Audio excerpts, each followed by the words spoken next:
Dawn was only just breaking, and Chun Pingyan had already gotten up even before the roosters began to crow. His thin blanket didn't do a very good job of keeping him warm, and he had developed the habit of waking up early and going to bed late back when he was learning to become a potter. He opened the door before stepping out onto the soft and loamy soil in the courtyard outside, then took a deep breath. After stretching out his body, he made his way out of the courtyard and turned to discover a thin and frail figure. It was none other than Song Ji-sin's maidservant, and she was huddled over, trying to open the gate of the neighboring courtyard with her shoulder while carrying a bucket of water with both hands. It seemed that she had just drawn some water from the iron lock well on Apricot Blossom Alley. Chun Pingyan withdrew his gaze as he jogged through a series of streets and alleys toward the eastern side of the small town. Clayvase Alley was situated in the westernmost part of the town, and at the town gate in the easternmost part of the town was a man who was responsible for conducting nightly patrols and overseeing the merchants and visitors entering and exiting the town. On the side, he would also receive and deliver some letters sent to the town, and Chun Pingyan's job was to take those letters and deliver them to the town's residents for 1 copper coin per letter. This was an avenue of income that he had gone to great lengths to obtain, and it had already been arranged that he was going to be taking over this job after the day of the Long Tate Festival. In Song Ji-sin's words, Chun Pingyan was destined to lead an impoverished life, and even if the winds of fortune were to blow into his home, he wouldn't be able to keep them anyway. Song Ji-sin often said some things that were very difficult to understand. He most likely took those esoteric sayings from the books that he read, and Chun Pingyan was frequently left scratching his head in befuddlement. For example, a few days ago, Song Ji-sin had been saying something along the lines of beware of the spring chill, for it has been the death of many a young man, and Chun Pingyan had no idea what that meant. However, he had first-hand experience with the strange phenomenon where the initial period of spring felt colder than the winter each year. Song Ji-sin referred to this phenomenon as the unexpected spring chill, which caught many people off guard before claiming their lives, much like a sudden and unforeseen retaliation from an opponent on the battlefield. The town wasn't surrounded by any walls, so even bandits and gangs were a problem, let alone petty thieves. The so-called town gate was actually nothing more than a row of old and uneven fencing materials, acting as a makeshift checkpoint for people and carriages to pass through in order to keep up appearances for the town. While jogging past Apricot Blossom Alley, Chun Pingyan spotted many women and children huddled around the iron lock well, and the well winch was creaking incessantly. After passing through another street, Chun Pingyan heard the familiar sound of reading ringing out nearby. There was a private school there, and it was jointly funded by several of the most affluent clans in the town. The teacher was from out of town, and back in Chun Pingyan's younger days, he would often squat down outside the window and listen to the lesson being taught in secret. The teacher was very strict during classes, but he never called out or got in the way of freeloaders like Chun Pingyan. After that, Chun Pingyan traveled out of the town to become a disciple at a dragon kiln, and he hadn't visited the school since then. Jogging ahead a bit further, Chun Pingyan passed by a stone archway. Due to the fact that the archway was supported by 12 stone pillars, the local residents liked to refer to it as the Crab Archway. As for what the archway's actual name was, Song Ji-sin and Lu Xianying had very different accounts. Song Ji-sin swore that he had read in an old book by the name of Local County Chronicles that the archway was called the Grand Secretary Archway, and that it had been bestowed upon the town by the emperor at the time to commemorate an official in history who had made significant contributions in overseeing military forces. In contrast, Lu Xianying was just as much of a hillbilly as Chun Pingyan, and he insisted that this place was known as the Crab Archway. It had been referred to as such for several centuries, and in his eyes, there was no reason to give it a nonsensical name like the Grand Secretary Archway.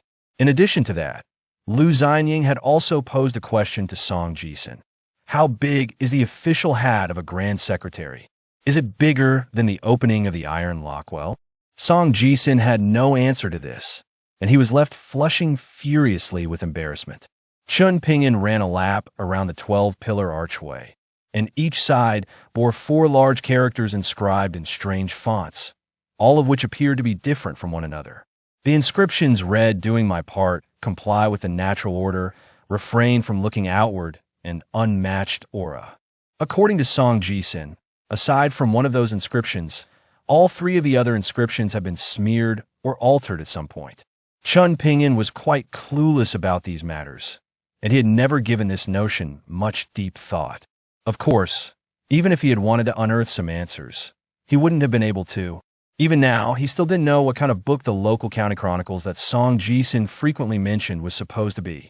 Shortly after passing the archway, he saw an old yet lush locust tree, at the foot of which was a tree trunk that had been moved there by someone.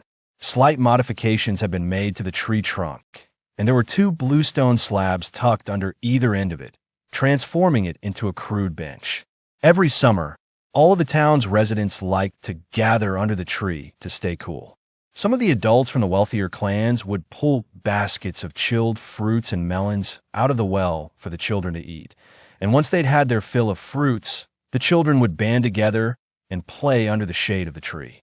Chun Pingyan was already accustomed to rigorous travel, so he wasn't even out of breath as he jogged over to the makeshift town gate before stopping at the entrance of the lone earthen cabin. Not many outsiders visited the town.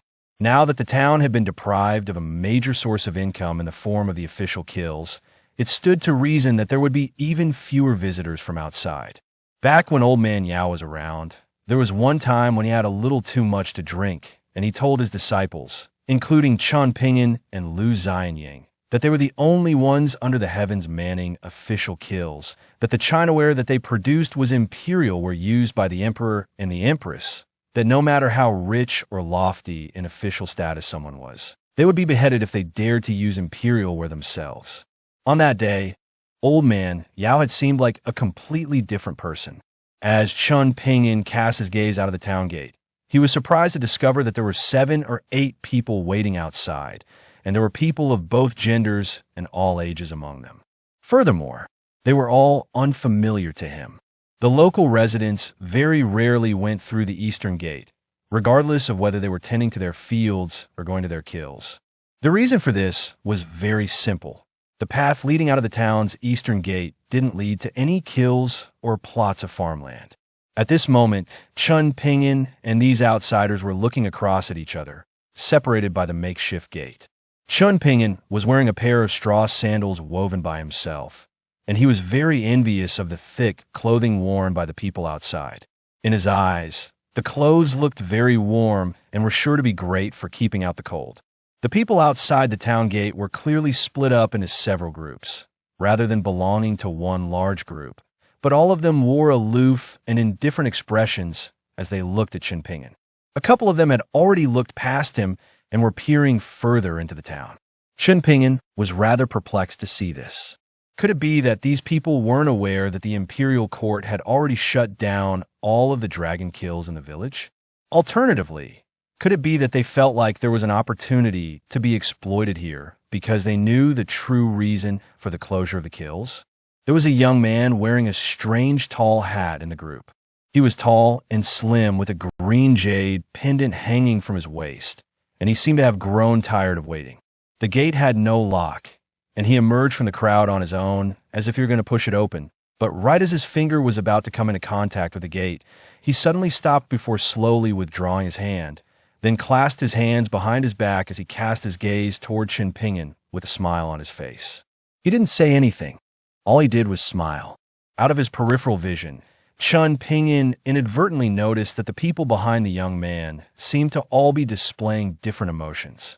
Some were disappointed, some were amused, some had their brows furrowed, and some were looking on with derision in their eyes. Right at this moment, a middle-aged man with a head of disheveled hair abruptly opened the gate, then erupted into a loud tirade directed at Chun Pingyan. "How desperate for money are you, you little bastard? Who in their right mind would come here at such an ungodly hour? Are you rushing off to reunite with your dead parents?" Chun Pingyan rolled his eyes in response, completely unfazed by the man's scathing words. He was living in a rural area filled with uneducated people. If he allowed himself to get mad every time someone directed some insults at him, then he might as well jump into a well and put himself out of his misery. In addition, This middle-aged gatekeeper was often the butt of jokes for the residents of the town himself. In particular, the bold and feisty women would not just verbally abuse him, but often hit him as well. The man was also always going around boasting to little kids who were still in their open crotch pants, telling them about how back in his heyday, he had once beaten up 5 or 6 burly men at once in front of the town gate, dishing out such a severe beating that his assailants were left to pick up their teeth from the ground, and that there was so much blood everywhere that the entire 20-foot wide path in front of the town gate had become as muddy as if it had just rained. "We'll discuss your shitty job later," the man said to Chen Pingyan in a disgruntled voice. No one in the town held any respect for him, but he was the one who decided whether outsiders could enter the town or not. He made his way toward the makeshift gate while reaching a hand down into his own pants. His back was facing Chen Pingyan, and after opening the door, he would take a small embroidered pouch from each of the people outside, then stow the pouches up his sleeve before granting them passage into the town. Chen Pingyan had already stepped aside to let the people through, and the 8 outsiders made their way into the town, roughly split up into 5 groups. 2 children who were around 7 or 8 years of age strode into the town on either side of the young man, with a green jade pendant strapped to his waist. The pair of children consisted of a boy and a girl, and the former was wearing a festive red robe, while the little girl was as fair and delicate as a piece of premium porcelain. The boy was almost a full head shorter than Chen Pingyan, and as he passed by Chen Pingyan, he opened his mouth but didn't say anything. However, it was quite apparent that he had mouthed something very rude and provocative. The middle-aged woman holding onto the boy's hand cleared her throat quietly, and only then did the boy display some restraint. As for the little girl behind the boy and the woman, she was being led by a physically imposing elderly man with a head of white hair. She turned to Chen Pingyan and immediately began chatting away while pointing at the boy up ahead. Chen Pingyan couldn't understand anything that she was saying, but he could tell that she was complaining about the boy. The burly old man took a glance at Chen Pingyan out of the corner of his eye, and it was only a fleeting glance without any intention or malice. But Chen Pingyan reflexively took a step backward, as if he were a mouse that had run into a cat. The chatty little girl's enthusiasm was instantly snuffed out upon seeing this, and she turned away from Chen Pingyan without affording him so much as a second glance, as if looking at him would be an insult to her eyes. Chen Pingyan didn't have much life experience, but he wasn't so clueless that he couldn't read faces. After those people had faded into the distance, the gatekeeper turned to Chen Pingyan before asking, "Do you want to know what they said?" "I do," Chen Pingyan replied with a nod. The middle-aged gatekeeper chuckled. "They were praising you for your good looks. They were all saying good things about you." Chen Pingyan gave a wry smile in response. "Do I look stupid to you?" The gatekeeper could tell what Chen Pingyan was thinking, and he began to laugh even more boisterously. "If you weren't stupid, I wouldn't have asked you to come and deliver letters."